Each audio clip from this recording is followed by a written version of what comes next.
Samantala, pagsasampa naman ng kaso sa mga senior police officials na idinadawit sa pagkakawala ng mga AK-47, agad na ihahain sa sandaling matapos ang Senate investigation patungkol rito.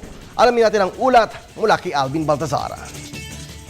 Hinihintay na lang ng PNP Criminal Investigation and Detection Group na matapos ang resulta ng isinagawang investigasyon ng Senado kaugnay sa pagkawala ng mahigit 1,000 AK-47 Armalite bago nila iporsige ang pagsasampa ng kaso sa may 19 na mga pulis na kung saan 5 dito ay pawang mga general.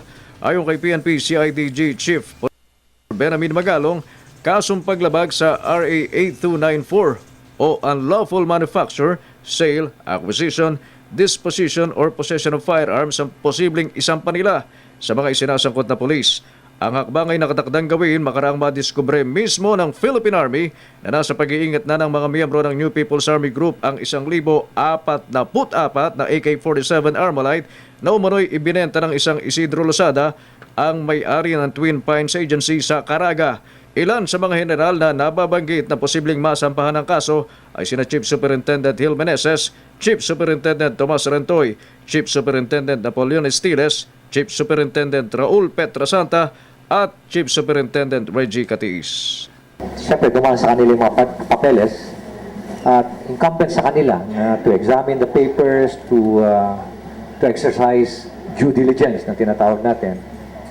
At kung nagawa nila yung dapat nilang gawin, di dapat sana hindi napunta sa insurgents yung mga firearms. Lumalabas ayon kay Magalong ng NPA ang negosyanteng si Losada para mabili ang 1,004 na AK-47 sa isang gun shop sa Butuan City. 10 rin daw na sibilyan ang kasama sa makakasuhan kung kaya aabot sa 29 na individual ang posibleng makabilang sa charge sheet. At alam nila na legitimate lahat yung mga sales na yun. In the same manner na sabi rin naman ng Twin Pines, maganda rin naman daw yung record ni Mr. Losada sa kanila. So pinagkatiwalaan din naman nila na walang kalokohan yung mga procurement. Only to find out na ginawa ni Mr. Losada is diniliver lang pala niya sa NPA yun. Aabot sa mahigit sa 52 milyong piso ang halaga ng nawawalang AK-47 na umano'y naiproseso at napalisensyahan sa panahon ng 5 general na nakatalaga noon sa Firearms and Explosives Office, Civil Security Group at Supervisory Office for Security and Investigation Agency o SOSIA.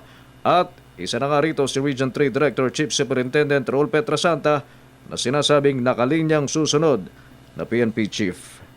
Para sa Telebisyon ng Bayan, Alvin Baltazar.